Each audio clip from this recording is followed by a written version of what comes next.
número 91 do nosso cenário, Jesus é Melhor.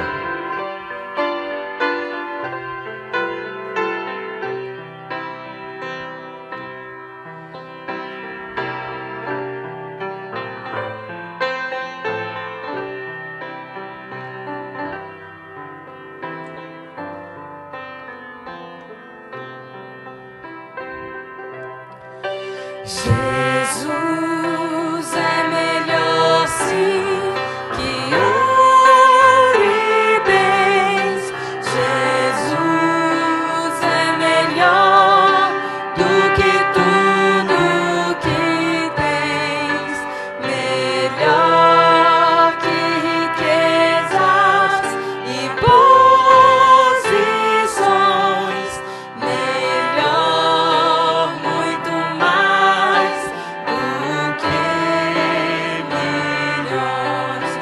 Pode ser um rei com poder nas mãos, mas do mal escravo, sim.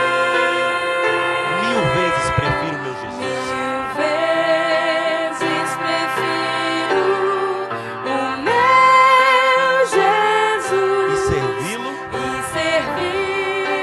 até o fim. são as vozes femininas.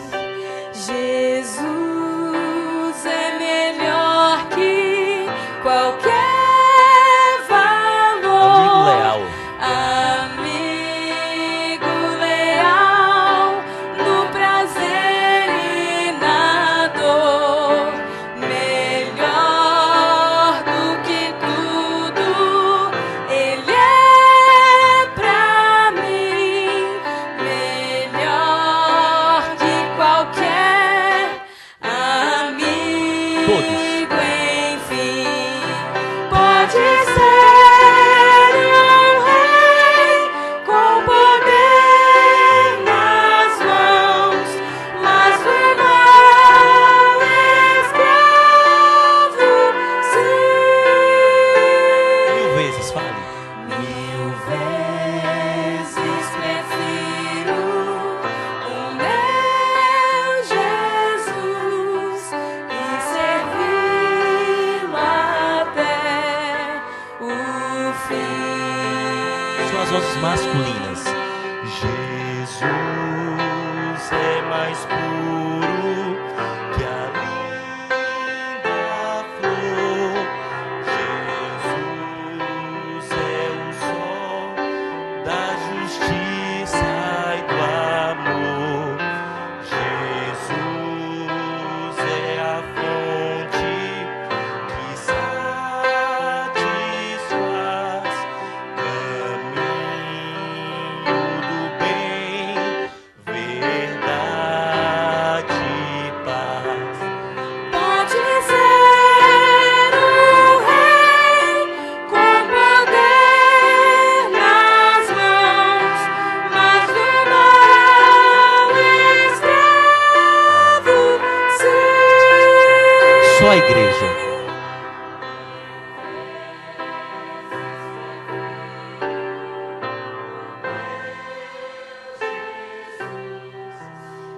E servi-lo até o fim. Amém, queridos. Vamos cantar agora o hino 211 do nosso cenário, Rude Cruz.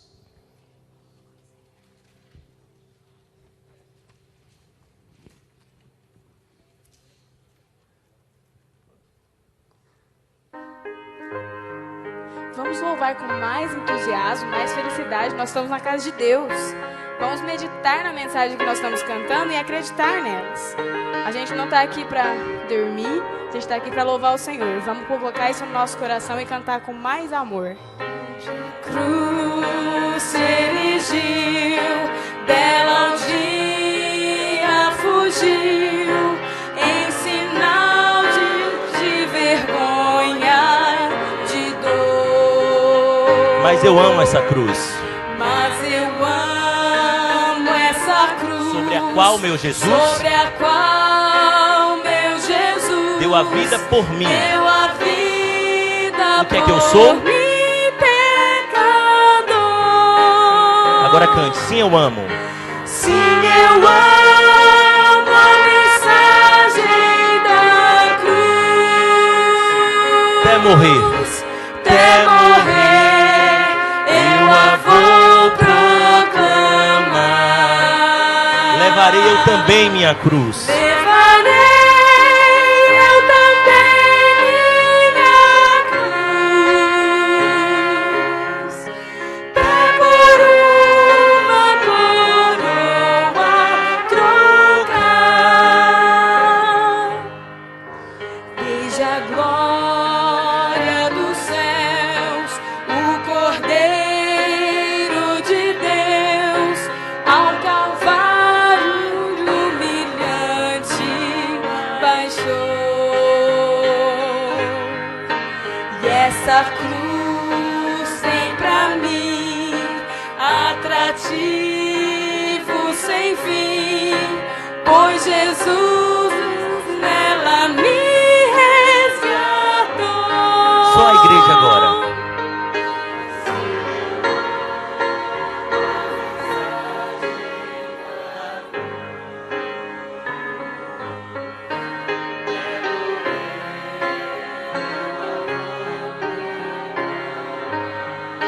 Levarei, cante.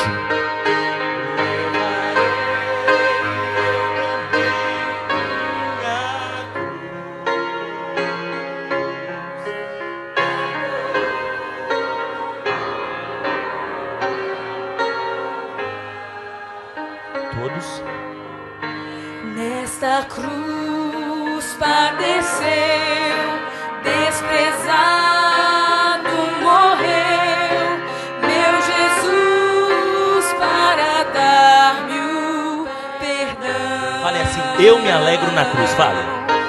Eu me alegro na cruz, dela vem graça e luz para minha santificação. Se eu amo a mensagem da cruz. Se eu amo a mensagem da cruz, Até morrer.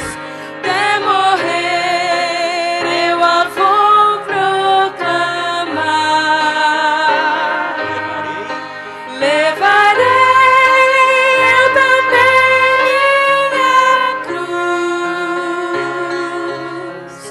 até por uma coroa trocar. Bem baixinho agora, sem piano.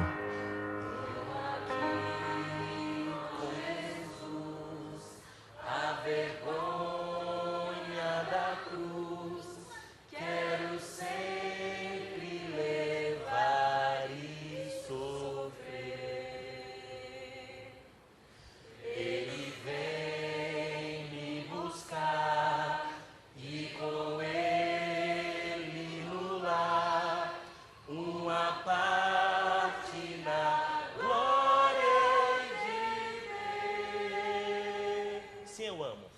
Eu amo a mensagem da cruz.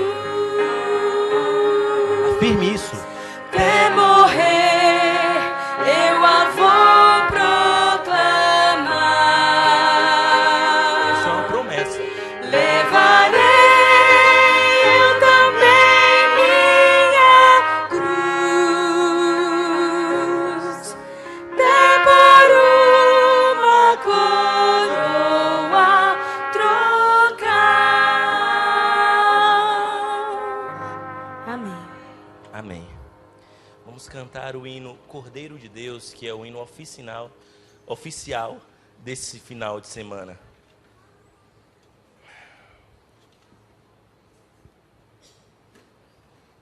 Sempre um, dois, três e...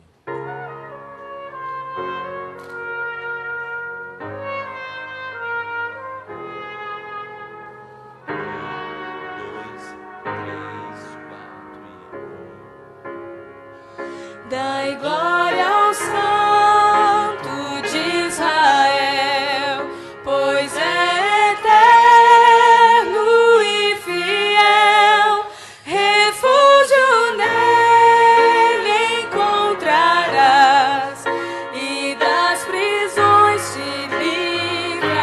céu esteve em esplendor. O céu esteve em esplendor, mas escolheu viver na dor, extrema angústia enfrentou para salvar o pecador. Cordeiro de Deus, Senhor Jesus, nos dá perfeita paz e luz, de nossa angústia nos livrou e nos conforta em seu amor. O seu olhar é força e luz, o seu falar poder traduz. Bendito seja o Senhor, meu Rei amado Salvador.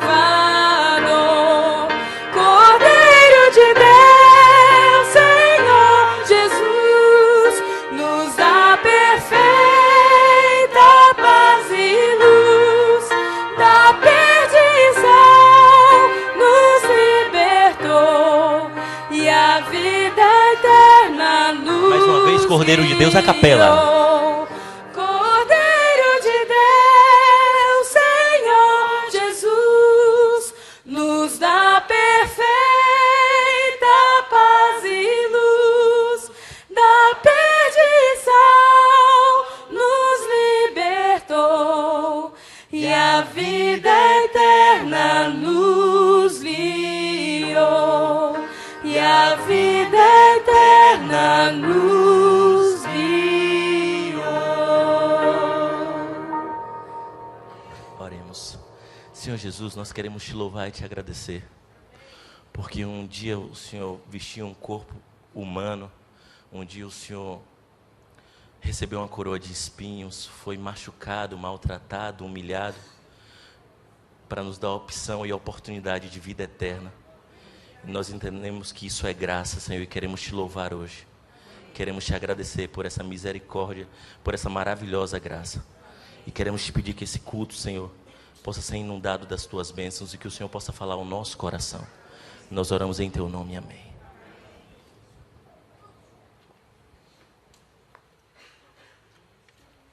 Bom demais, cara.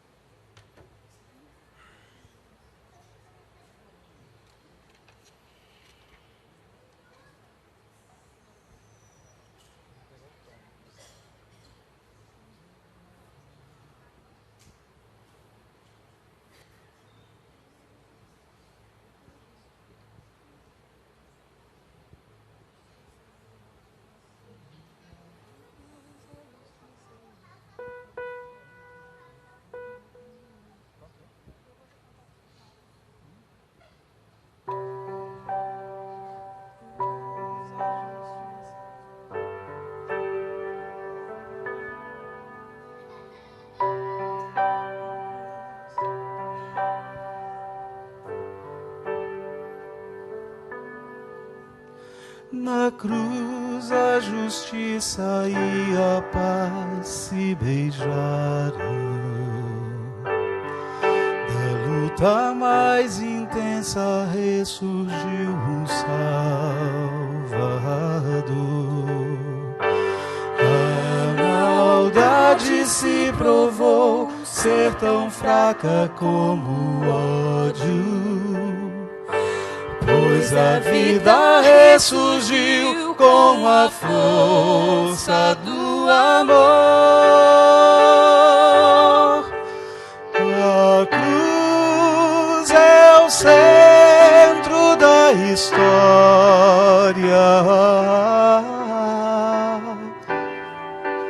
é um ponto de partida. Ela é vergonha, mas é glória. A cruz é morte, mas é vida.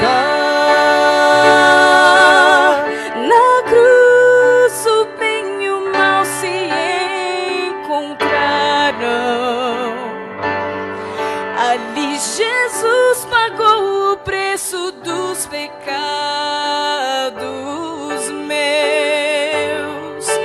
Na cruz ficou exposto a todo o universo, o pior do homem e o melhor de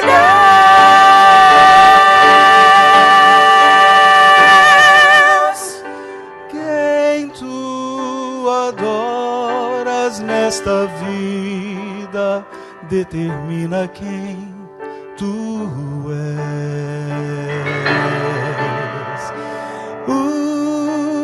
Os caminhos em que andas mostram quem é teu Senhor.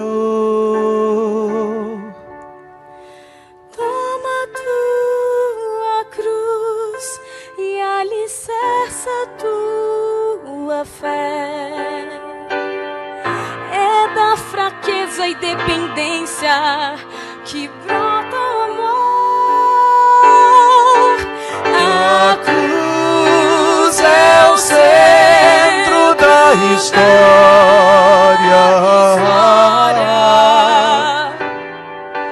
É um ponto de partida. Ela é vergonha, mas é glória. A cruz é morte, mas é vida. Um dia, muito em breve, o mundo vai se acabar. O tempo, A história, o engano e o mal. Um novo tempo em Cristo vai para sempre começar. E então seremos livres, não mais cruz.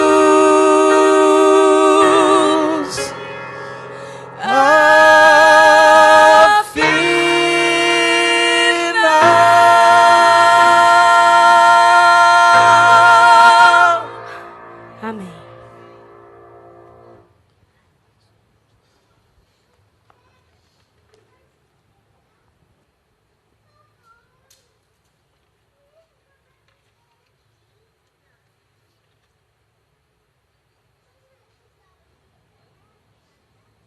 A cruz é o centro da história. A história da nossa vida que é dividida antes da cruz e após a cruz. Esta noite, a última noite da nossa jornada de reflexões, não sobre a cruz de Cristo, mas sobre o Cristo da cruz. Eu convido você para que abra sua Bíblia no Evangelho de Mateus, no capítulo 27. Mateus, capítulo 27, o verso é o 45.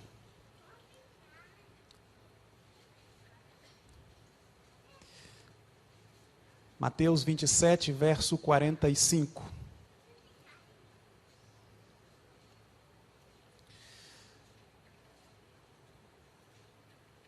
A minha infância foi marcada por algumas situações ou episódios que eu creio que foram os mesmos da infância de alguns de vocês. Superman, Batman, He-Man, vocês se lembram desses personagens? Chapolin Colorado. Esses eram alguns dos heróis da minha época de infância. Eu não sou tão antigo assim, mas esses foram os heróis da minha época de infância. É possível que alguns se lembrem de outros que já não existiam quando eu ainda era uma criança. Logo quando eu era criança, pararam de passar aquele Jaspion, Changemans. Alguns se lembram muito bem, né? Mas na atualidade os heróis viraram crianças, como Pokémon, as meninas superpoderosas. E na realidade, eles continuarão mudando. Mas continuarão em cena, porque o ser humano sempre precisa de uma referência heróica. O ser humano sempre vai precisar de um herói. E eu somente descobri que esses heróis, eles eram apenas desenhos animados, quando os heróis da vida real, que eu pensava serem super-homens, e essa era a visão que eu tinha do meu pai. Até que aos 7 anos de idade, ele, de uma forma brutal, na minha concepção, abandonou a nossa família. Super-homem era a visão que eu tinha de alguns líderes religiosos que me orientavam enquanto eu era criança, mas quando eu cresci e percebi que eles não eram tão puros assim, eu descobri que eles não eram os melhores modelos para serem meus heróis. Como você escolhe o seu herói? Como você escolhe seus heróis? Mateus, no capítulo 27, o versículo é o 45. Nós vamos, hoje, pela última vez nesta nossa jornada, e fica a minha sugestão que você continue se aprofundando nas cenas finais da história de Jesus aqui nesta terra. Nós vamos observar que o modelo de heroísmo trabalhado por Jesus é totalmente antiquado dentro daquilo que nós hoje nos adequamos, procuramos, nos adaptamos. Porque na realidade, quem quer um herói que morre humilhado? Quem quer um herói que afirma que para salvar o mundo ele tem que dar a sua própria vida?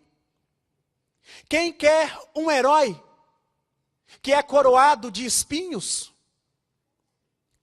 Afinal de contas, quem quer um herói que talvez quando você espera que ele aniquile todos, que ele destrua todos os inimigos, ele se rende e se coloca na mão desses inimigos e se deixa ser humilhado, maltratado, assassinado? Quem quer um herói que na hora de lhe dar o gosto da vitória, faz com que você sinta o fel da derrota? Alguns, quando olham para Jesus, a vida dele se concentra única e exclusivamente em seus milagres. Fazem do cristianismo uma religião tão medíocre, tão acomodada, tão pequena, tão bruta, e eu diria, tão insana, e talvez de uma forma mais popular, tão burra, onde Jesus se torna apenas um santo milagreiro, que resolve problemas imediatos, rotineiros, cotidianos, mas não leva pessoas à expectativa de algo mais eterno, onde lágrimas não são mais consequências de dor, onde luto não é mais experiência traumática, porque não existem mais. O que eu quero dizer nesta noite, o que eu quero reafirmar nesta noite, é que os atos heróicos de Jesus não se limitam aos seus milagres, não se limitam ao acesso que ele teve às pessoas segregadas, socialmente falando.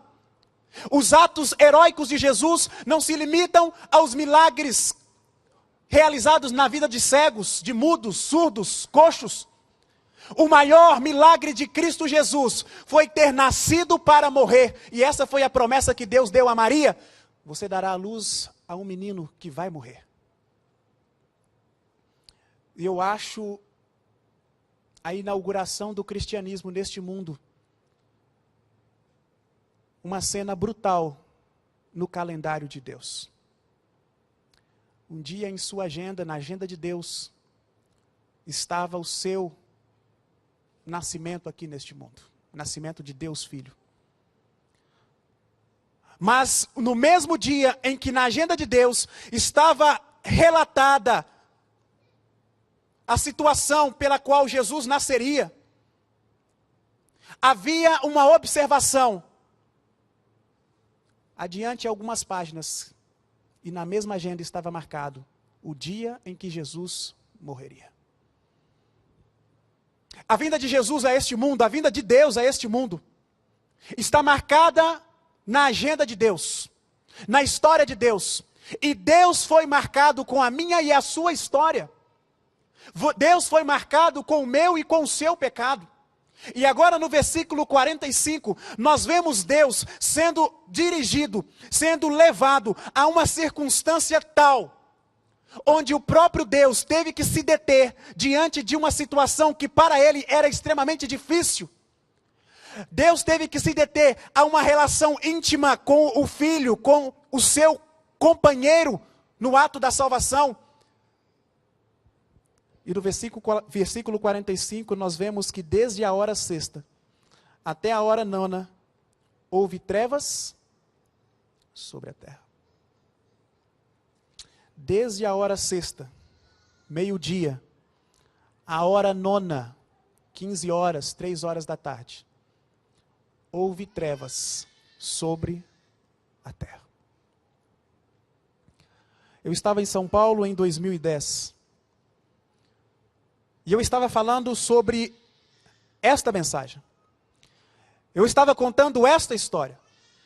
Eu estava refletindo sobre estes atos. E eu conheci uma senhora, uma distinta senhora, mãe de 2 garotas. Uma senhora bem apresentável. Casada com um dos líderes da igreja. Mas quando eu descobri que ela ainda era resistente à sua entrega total a Jesus, eu me aproximei um pouco mais dela e comecei a descobrir que aquela mulher sorridente carregava vícios. Aquela mulher que se apresentava de uma forma bela, carregava um trauma, uma dor tão profunda, que somente quando você conseguia acessar a profundidade dos sentimentos daquela mulher, você conseguia tocar a ferida que fazia com que ela chorasse às noites. E eu olhei nos olhos de Celita e falei: Celita, por que você tem medo de Deus? Por que você tem medo de Jesus? Por que você se esconde dele? Por que você foge dele no vício? Por que você foge dele por trás de um sorriso tão belo, tão confortável, mas que carrega lágrimas, que se fossem expostas, transmitiriam uma mulher à beira da morte? A Celita começou a chorar e me disse que ela fugia de Deus porque ela não conseguia perdoar Deus. Como pode ser, Celita? Por que você não consegue perdoar Deus?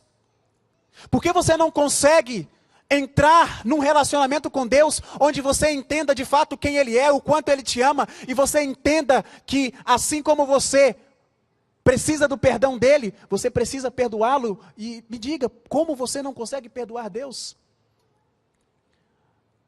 Pastor, há 9 anos, eu levei o meu bebê de 3 anos de idade ao médico.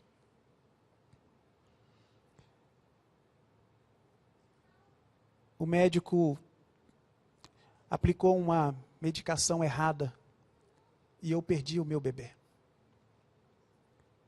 E desde então, Deus para mim é o meu pior inimigo. Celita já vivia há 9 anos em trevas. Porque quando Deus é rejeitado, quando Deus se separa, quando Deus se limita a um relacionamento com alguém, é porque aquele alguém está tão envolvido no pecado, onde Deus já não pode mais acessar a vida dele. E Celita, ela criou um relacionamento com Deus, onde ela criou um ódio tão grande contra a pessoa de Deus, que o pecado trouxe trevas à vida dela, e ela estava perdendo a sua vida, sem reconhecer a esperança que Deus podia trazer a ela. Há 1 ano eu conheci a Dona Maria. A Dona Maria tinha por volta de 70 anos de idade.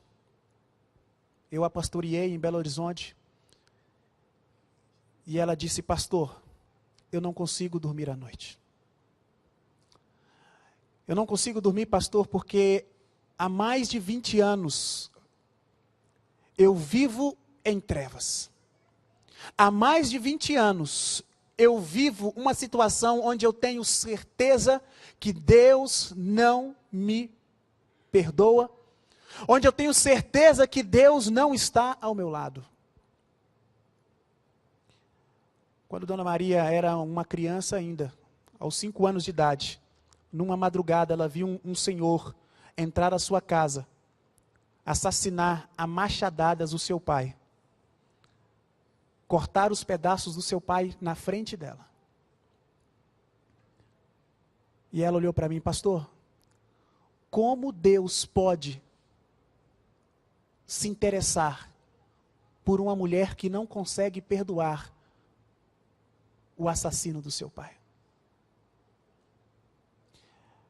A história dela não parou aí, porque ela disse que anos depois a sua mãe morreu, e ela então foi trabalhar na casa de alguns conhecidos no interior de Minas Gerais.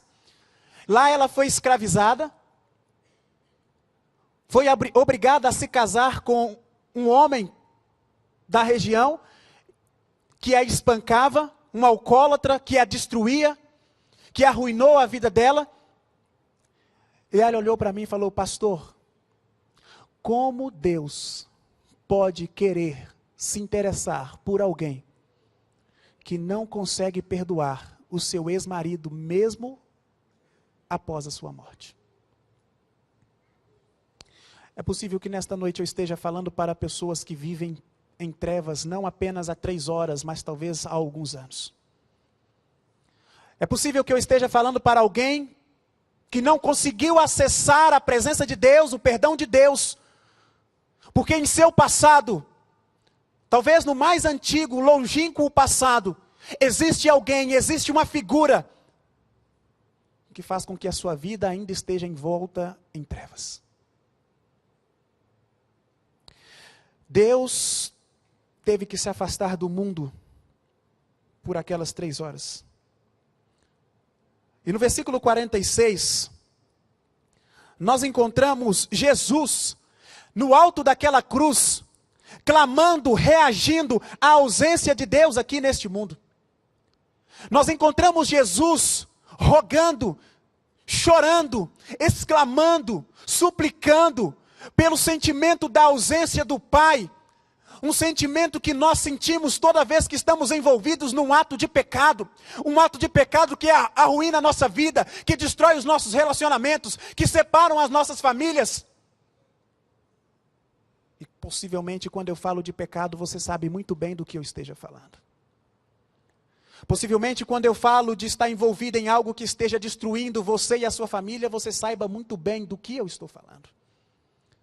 É possível que você se lembre muito bem o que tem destruído você. É possível que você se lembre muito bem o que tem destruído a sua família. É possível que você se lembre muito bem o que tem te separado de Deus, tem feito você chorar, mas não tem te feito se arrepender. E nesta noite eu estou aqui em nome de Deus para trazer a você esperança para que isso que está te destruindo seja eliminado da sua vida pela graça do Senhor Jesus Cristo. Porque quando Jesus clamou no alto daquela cruz, ele disse: Eli, Eli, lama sabachthani, que quer dizer: Deus meu, por que me desamparaste? Amigos, quando nós acessamos essa cena, nós conseguimos chorar as lágrimas de Jesus pelo sentimento da ausência do Pai. Nós conseguimos recolher as lágrimas de Cristo pelo sentimento de distância do seu Pai, com quem ele viveu durante toda a eternidade, de quem ele não sabia o que era estar distante. Jesus Cristo chorava lágrimas de terror, lágrimas de tremor, lágrimas, ele chorava não porque a cruz lhe trazia sofrimento, mas porque o pecado foi tão pesado, que pela primeira vez na sua história ele se viu distante do seu Pai. eu posso dizer na prática para vocês o sentimento de alguém viver distante do seu pai. Porque num domingo como este, por volta das 8 horas da manhã, há cerca de 20 anos, eu vi meu pai entrar em casa e sair pela última vez. Se você me perguntar o que é o Dia dos Pais para mim, eu vou poder te responder após o Dia dos Pais deste ano, quando eu comemorarei o meu primeiro Dia dos Pais. Aí eu poderei dizer para você o que de fato será o meu segundo, o que de fato é o Dia dos Pais. Porque hoje eu sou um pai. Mas se você me perguntar sobre esse sentimento solene e divino, que é poder ter um pai, que é poder chamar alguém de pai, que é poder abraçar alguém como pai, que é poder adormecer nos braços de um pai, que é poder ser defendido por um pai, que é poder ter um pai te aconselhando, eu não sei dizer a você o que é isso. E se você tem um pai, aproveite a oportunidade que Deus te dá de ter um pai. Porque quando você não tem, eu posso dizer para você com experiência própria, é muito triste. É muito triste não ter aquilo que todos os seus amigos têm. E eu consigo entender ainda melhor esta cena, esse cenário de Jesus chorando, clamando, porque muitas vezes eu chorei pela necessidade de ter o meu pai ao meu lado. E porque eu não tinha? Por causa do pecado. O pecado nos faz chorar, amigos. O pecado causa dor. E o que às vezes nós não entendemos é que muitas dessas dores são irreparáveis. O que às vezes nós não entendemos é que essas dores causam marcas, muitas vezes que se tornarão eternas. O pecado machuca, o pecado traumatiza, o pecado causa traumas que você talvez esteja envolvidos neles. O pecado faz com que você não apenas sofra, mas que você leve outros ao sofrimento. O pecado te separa de Deus, e separado de Deus você é um monstro. O pecado faz de mim e faz de você figuras totalmente inaceitáveis. Figuras estranhas, esdrúxulas. Figuras que quando se olham no espelho e veem quem de fato são, derramam lágrimas de terror. Porque o pecado faz com que nem nós mesmos, aceitemos as ações que cometemos contra o nosso semelhante. Quando Jesus clamou no alto daquela cruz, por volta da hora 9, ele clamou por desespero, não por causa da cruz, mas por causa do pecado. E se você ler em 2 Coríntios 5, 21, você vai ver que naquele momento, todo o pecado lançado sobre Jesus, fez com que Jesus se tornasse pecado. Isso eu não entendo. Eu não sei te explicar isso. Porque se apenas o ato de pecado, o fato de ser pecador me causa mal, me faz sofrer, eu não tenho como te explicar aquilo que acontece comigo, muito menos isso que aconteceu com Jesus. Mas a Bíblia diz que ele se tornou pecado, e Deus odeia o pecado. E naquele momento, Deus teve que se separar do seu filho, porque naquele momento o seu filho, enquanto homem, se tornou um objeto, um ser inaceitável por Deus. Isso é triste demais. Deus ter que rejeitar o seu próprio filho, porque ele se tornou pecado, e Deus rejeita o pecado. Mas Jesus, no alto da cruz, disse: Deus meu, por quê? Este é o primeiro verso do Salmo 22. E você que é conhecedor da Bíblia sabe que os salmos são hinos, são canções. E isso me leva a imaginar, isso me leva a crer, que no alto da cruz, Jesus não apenas clamava ou chorava, pelo sentimento da ausência do Pai, mas exatamente no alto da cruz, Jesus, na sua sã consciência, na sua razão, ele celebrava louvores a Deus, porque ele sabia o significado da sua morte na cruz. Ele sabia o significado da sua separação com o Pai. Portanto, se nós estivéssemos lá, bem pertinho de Jesus naquele momento, possivelmente nós ouviríamos Jesus recitando ou cantando todo o Salmo 22, que termina exaltando e louvando a Deus por seu ato de salvação. Jesus não estava na cruz chorando apenas, Jesus estava na cruz cantando, louvando a Deus, porque a morte dele é a minha e a sua vida. A morte dele é a minha e a sua vitória. E quando eu acesso essas cenas e consigo imaginar que Jesus não apenas recitava versos da Bíblia, mas ele cantava, ele louvava a Deus, eu entendo porque muitos mártires, ao morrerem na fogueira, eles cantavam salmos. Porque eles tiveram um exemplo, o maior de todos os exemplos, Cristo Jesus. E Jesus cantava na cruz, por amor a mim e por amor a você.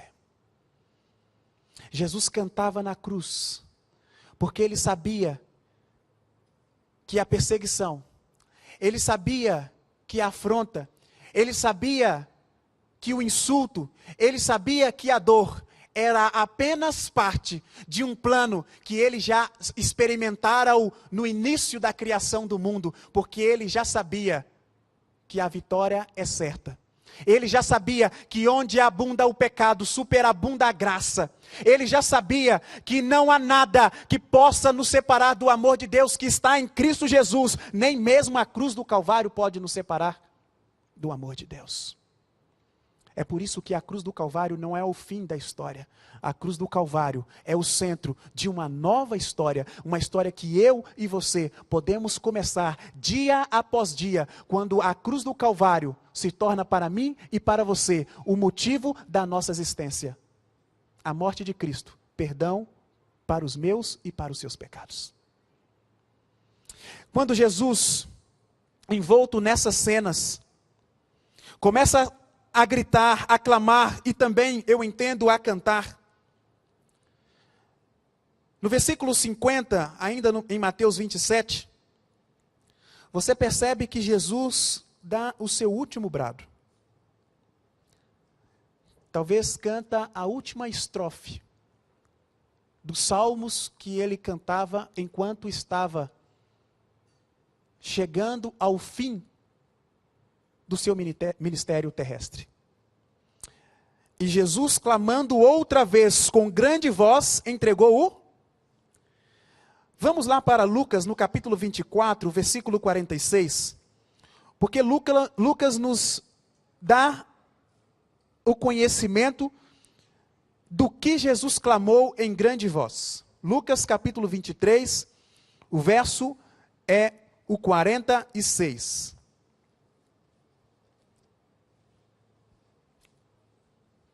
Então Jesus clamou em alta, Pai, em alta voz, Pai, nas tuas mãos entrego o meu, e dito isto, esse é o 5º verso do Salmo 31. E as últimas palavras de Jesus na cruz foram salmos, foram hinos, foram louvores. E quando Jesus dá o seu último brado, e Jesus diz, Pai,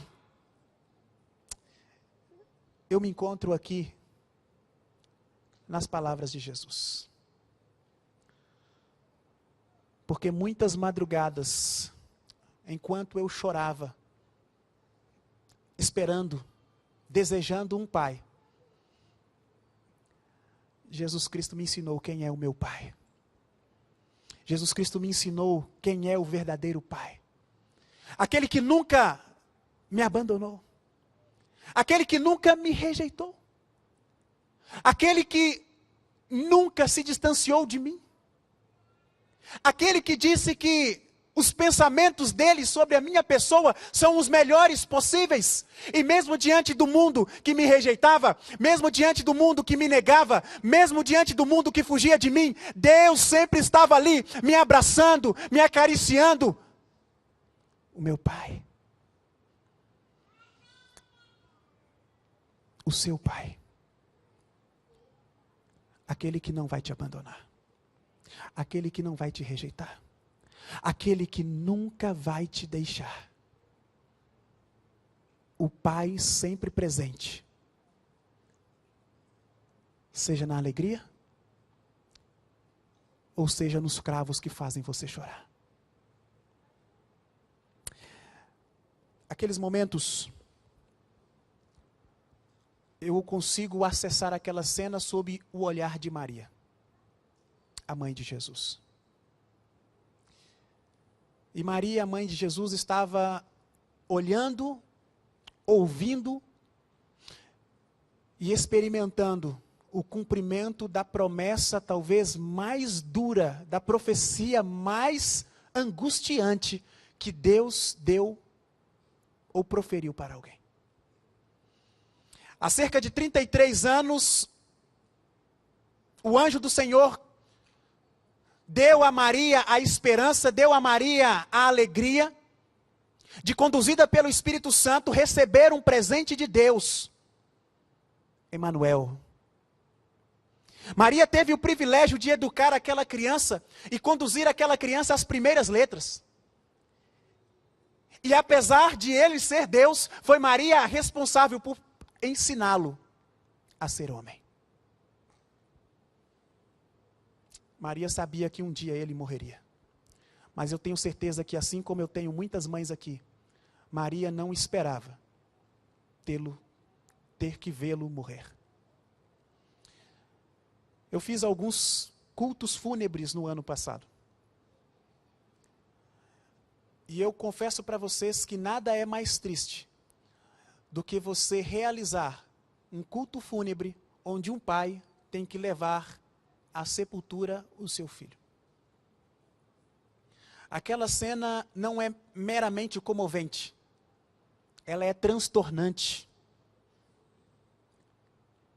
Você vê uma mãe em prantos, em lágrimas, desejando trocar o seu lugar com o seu filho.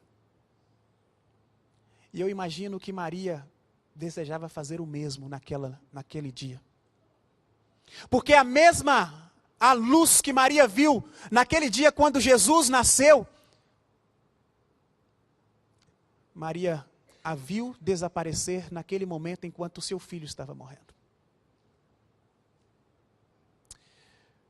Eu imagino que Maria chorou amargamente, como nós choramos quando perdemos amigos ou entes queridos.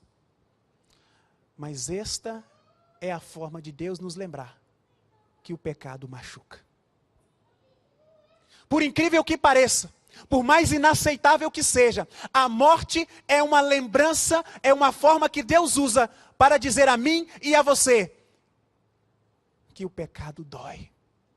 Dói em Deus, dói em nós.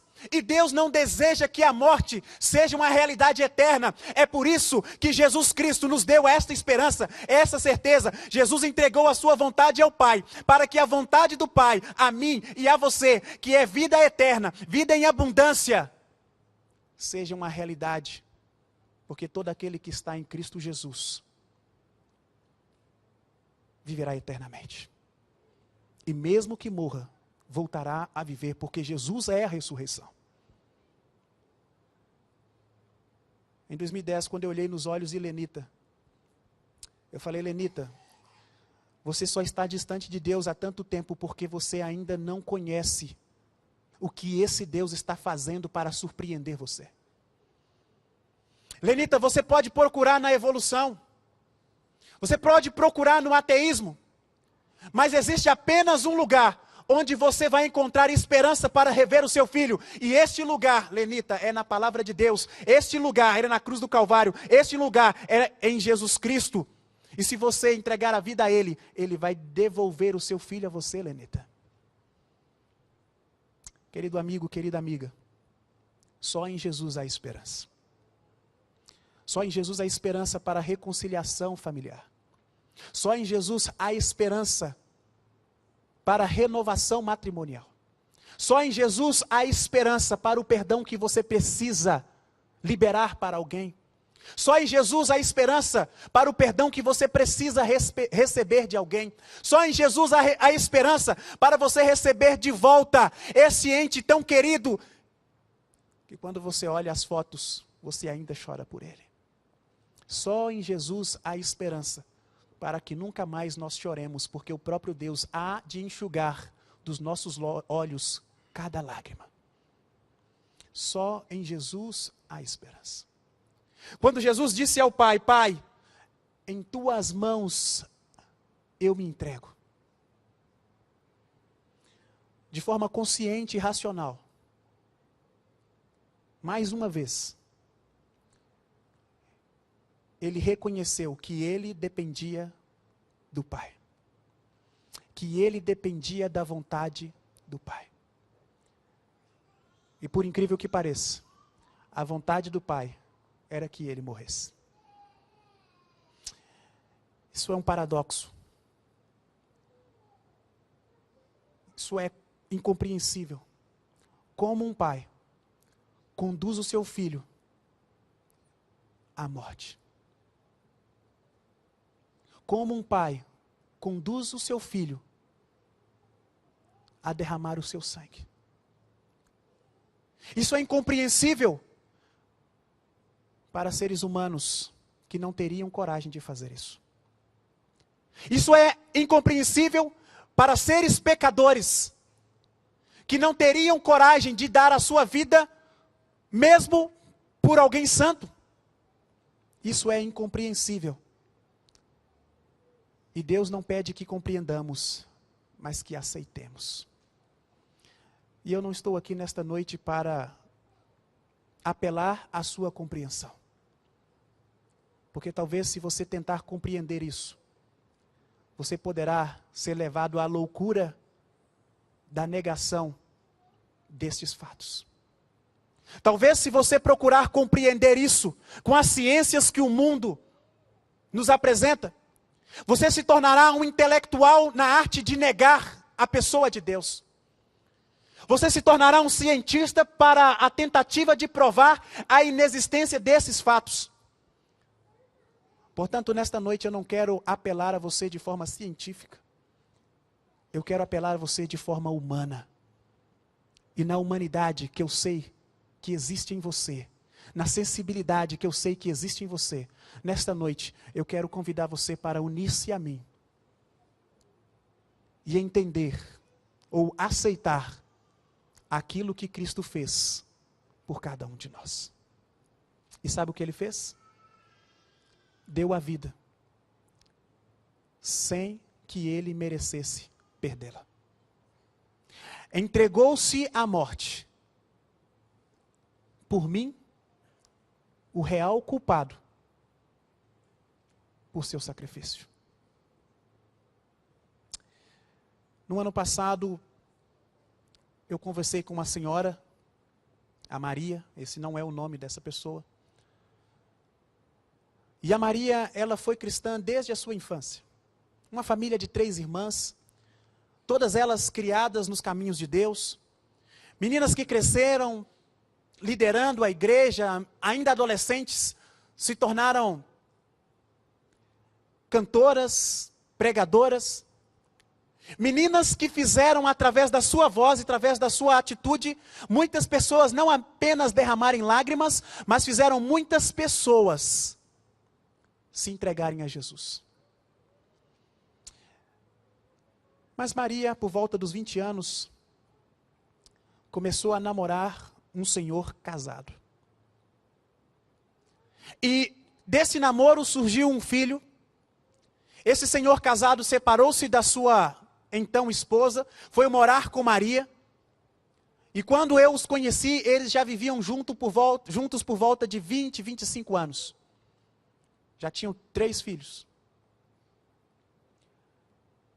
E quando eu cheguei para visitar Maria, Eu a visitei porque ela era vítima daquilo que um dia ela havia vitimado uma outra pessoa, o adultério. E ela não apenas se tornou vítima do adultério, como na atitude, na tentativa de separação, o marido a ameaçou, dizendo que se ela se separasse dele, ele a mataria.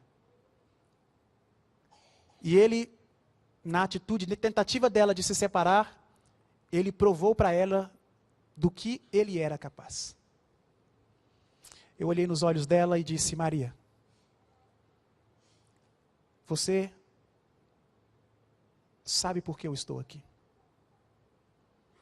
Você sabe que eu estou aqui para chamar você a entregar a sua vontade ao Pai. Você sabe que eu estou aqui porque um dia Jesus morreu por você, e independente do tamanho das consequências dos pecados que você cometeu, Jesus está oferecendo a você o perdão. Maria, eu estou aqui para chamar você de volta aos caminhos do Senhor. A Maria olhou para os meus olhos, derramou lágrimas e falou: pastor, não tem mais solução para mim. Pastor, não há mais retorno. Eu não consigo mais. Eu perdi. Sabem, amigos, eu chorei com Maria. Eu não pude vê-la retornar aos caminhos do Senhor. Eu não sei como está a vida dela hoje, mas eu sei que a vida dela não está nas mãos de Deus, porque ela não quis fazê-lo. Nesta noite eu estou aqui para oferecer a você a oportunidade de ter a esperança que Lenita decidiu aceitar. Eu estou aqui para oferecer a você a oportunidade de entregar a sua esperança, a sua vontade, o seu coração ao Pai, o único Pai que pode dar a você as respostas que você precisa. Nesta noite eu estou aqui para trazer a você de volta o sorriso que veio no coração daquela senhora que viu seu pai sendo assassinado e foi açoitada por seu marido.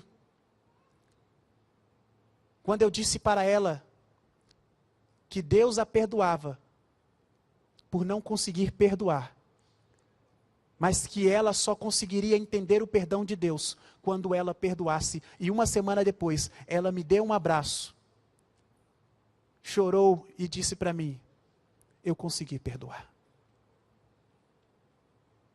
Você consegue perdoar, porque Deus coloca isso no seu coração. Você consegue perdoar, porque Deus fez isso por você.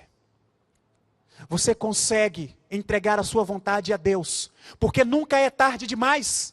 E eu entendo que nem para Maria ainda é tarde demais, porque Deus continua correndo atrás dela, Deus continua interessado nela, e Deus está interessado em você, por isso que Ele trouxe você aqui nesta noite. Deus está interessado em você. Na agenda de Deus, assim como houve o dia do nascimento de Jesus, houve o dia da morte de Jesus, há o dia do seu nascimento. E hoje eu quero oferecer a você a oportunidade de você nascer de novo, porque a Bíblia diz que todo aquele que está em Cristo Jesus é uma nova. Hoje é o dia de você nascer de novo. E quando eu falo nascer de novo, eu falo de você nascer da água, o batismo. E é possível que eu esteja falando para alguém aqui que está desejoso, interessado em entregar a vida de uma vez por todas a Jesus, publicamente sendo batizado, mas que ainda tem medo. E eu quero dizer para você, Cristo enfrentou os cravos, Cristo enfrentou a cruz por você de forma corajosa, para que hoje você tivesse que enfrentar simplesmente a decisão de aceitar Jesus de uma vez por todas. Será que eu estou falando para alguém que está se preparando para o batismo e gostaria de dizer: Senhor Jesus, hoje eu quero nascer de novo. Eu não vou te batizar hoje, mas hoje é a sua oportunidade de marcar na agenda de Deus o seu novo nascimento. Para que ao sair dessas portas, não importa o que aconteça com você, a responsabilidade é de Deus. Será que nesta noite eu estou falando para alguém que um dia já nasceu da água, mas que tem visto a sua vida caindo, ao ponto de se sentir numa UTI espiritual? Será que eu estou falando para cristãos que hoje precisam de ressurreição? Será que eu estou falando para cristãos que hoje precisam se levantar novamente e falar: eu já nasci da água, hoje eu quero nascer do Espírito, eu quero ser batizado pelo Espírito e ser uma nova criatura? Será que eu estou falando para alguém que precisa ser convencido dos seus pecados? Nós vamos ouvir um hino nesta noite. É um hino conhecido de todos nós. E eu quero que enquanto você estiver ouvindo este hino, você reflita na necessidade que nós temos, não de irmos à cruz, mas agora de irmos a Jesus, porque Ele não está mais numa cruz. A cruz já não faz mais sentido para nós. A cruz já não faz mais sentido para Jesus. Sabe por quê? Porque a cruz foi um mero objeto de açoite e de condenação. Mas ela não aprisionou Jesus. Ela não nos aprisiona. Nós estamos livres quando estamos em Cristo Jesus. E em Cristo Jesus viveremos eternamente esta liberdade. Enquanto você ouvir esse hino, se você está se preparando para o batismo, se você deseja se batizar, eu quero desafiar você a vir aqui à frente, que eu quero orar com você. Se você quer uma ressurreição espiritual, eu quero desafiar você a vir aqui à frente também, para que nesta noite você seja rebatizado pelo Espírito Santo de Deus também.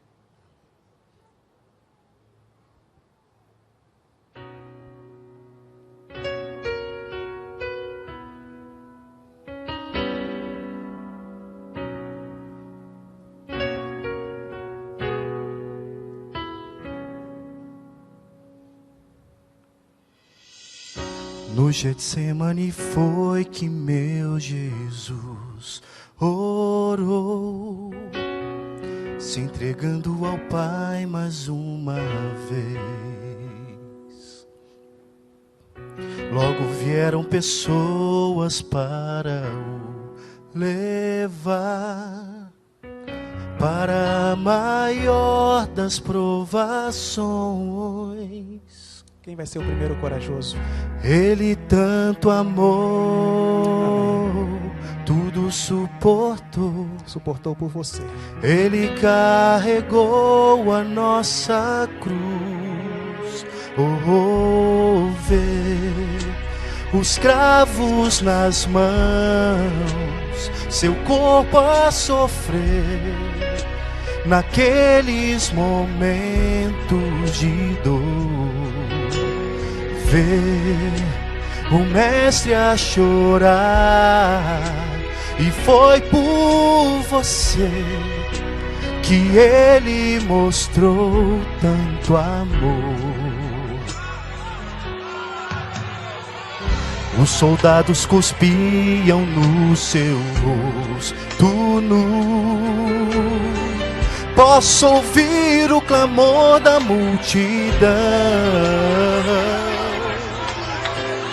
E Jesus, a olhar aquele céu azul, pede ao Pai que lhes dê o seu perdão. Essa é uma noite de perdão. Ele tanto amou, tudo suportou.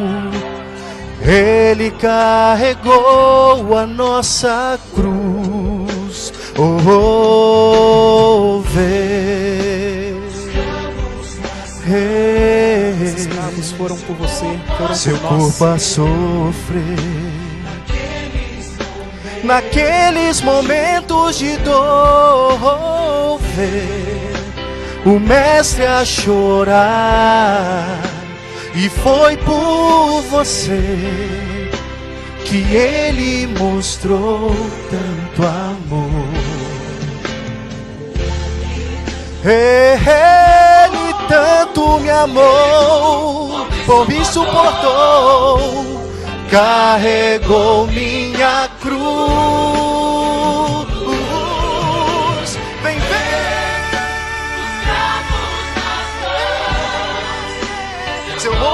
a sofrer naqueles momentos de dor. Ver o mestre a chorar, e foi por você que ele mostrou tanto amor. Ver os cravos nas mãos, o seu rosto a sofrer naqueles momentos de dor. Ver o mestre a chorar, e foi por você que ele mostrou tanto amor.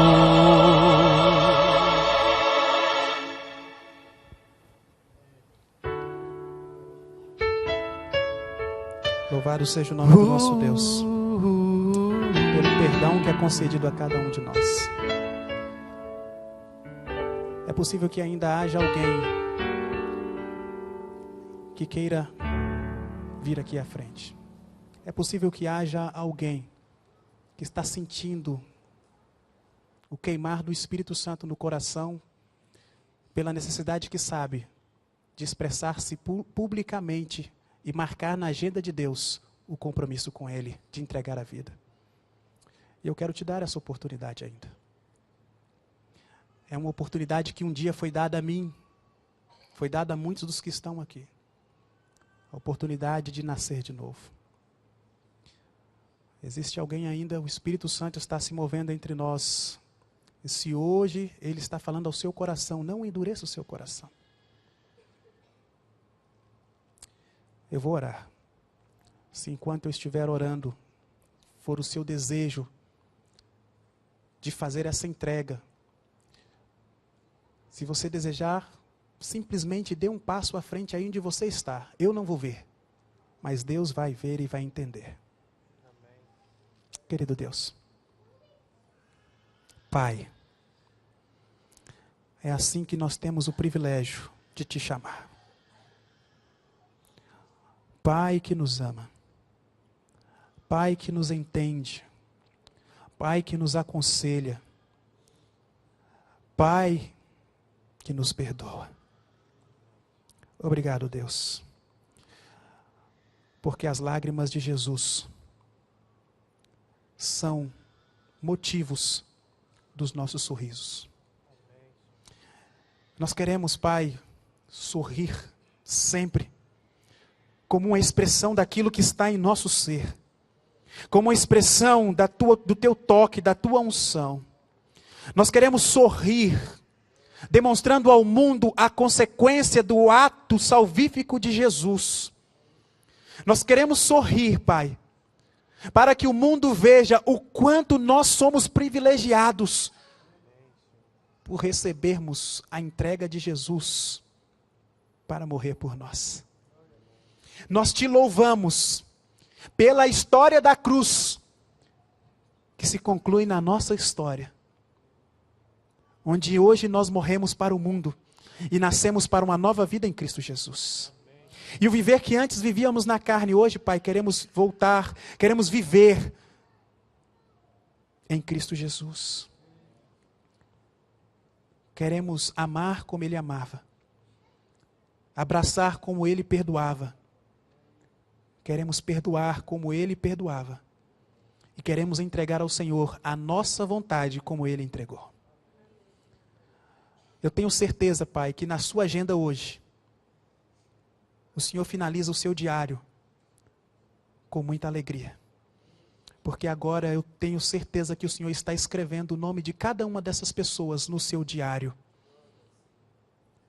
Obrigado, Senhor, porque do teu diário nunca mais ninguém poderá apagar o nosso nome.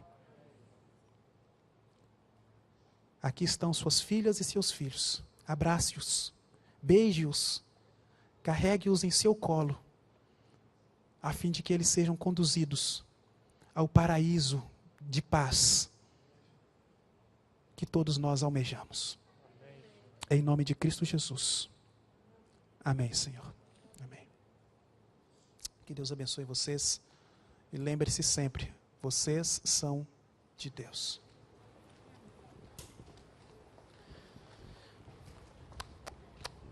Queridos, depois de uma mensagem tão inspiradora, de um final de semana maravilhoso como esse, vamos cantar um hino Em Paz Eu Vou.